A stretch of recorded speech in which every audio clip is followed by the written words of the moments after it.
Sel suvel korraldab meelelahutusärimees Lauri Viikna tsirkusetuuri loomade tsirkus, mille tarvis muretsetud suur hulk eksootilisi loomi. Meil on 4 lõvi, 7 krokodilli, 3 hüääni, 5 hunti, 2 ilvest, 2 ahvi, mis on kõik. Üks puust on 6-meetrine.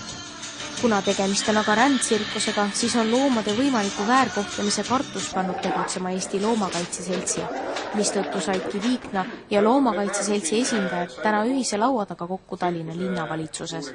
Loomakaitsjad põhimõtteliselt ei lepi sellega, et metsloomi tsirkus näidatakse.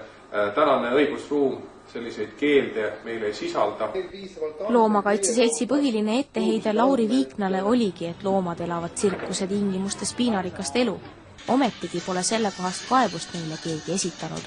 Ei tule kaebus, asi on põhimõtetes ja me siiski oleme jätkuvalt põhimõtteliselt selle vastu, et nii-öelda siis nõrgemaid liike või teisi liike nagu väärkoheldakse.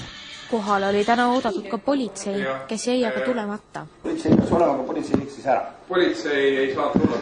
Politsei nagu ei puutu asjasse, et me nagu politsei ei vaja. Politsei valvsa pilguta jätkunud arutluses oli kõne all ka Põllumajandusministeeriumile esitatud taotlus keelata loomakaitseseaduses metsloomade tsirkuses pidamine. Kuid kas pole loomade etteasted üle maailma tsirkusenumbrite üheks lahutamatuks osaks? Kunagi oli ka gladiaatorite võitlused, päris orjus oli Eestis alles üsna hiljuti, Ameerikas orjad, neegrid.